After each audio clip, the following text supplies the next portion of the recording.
নমস্কার। কবিতা একটি সামান্য চিঠি।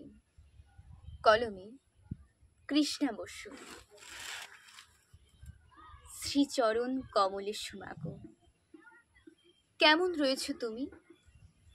কিছুই জানি না। আমি ভালো নেই, কিছু মাত্র ভালো নেই।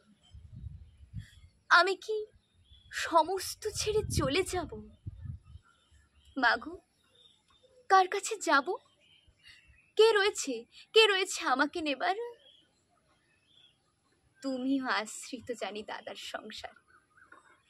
জুতিয়ে বেঁকিয়ে দেব মুখ বলে তোমার জামাই কাল রাতে গর্জন করেছে, চড় মেরেছিল জোরে।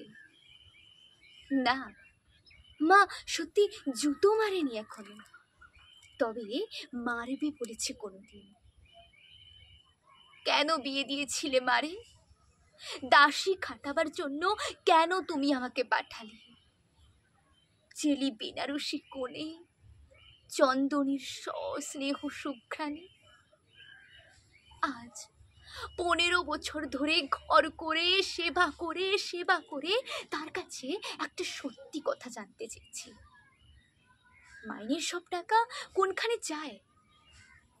স্বাভাবিক অধিকারে জানতে চেয়েছি সবকিছু। তখনই জুতিয়ে বেঁকিয়ে দেব মুখ বলে আমাকে শাসায়।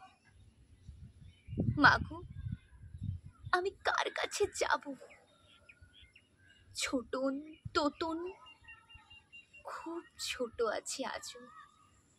ওরা কোন নির্ভরতা দিতে পারে বলো?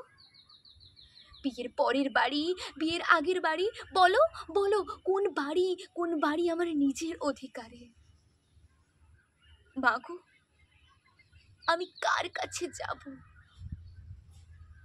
মেয়েদের নিজেদের বাড়ি থাকে কোনোদিন? নমস্কার।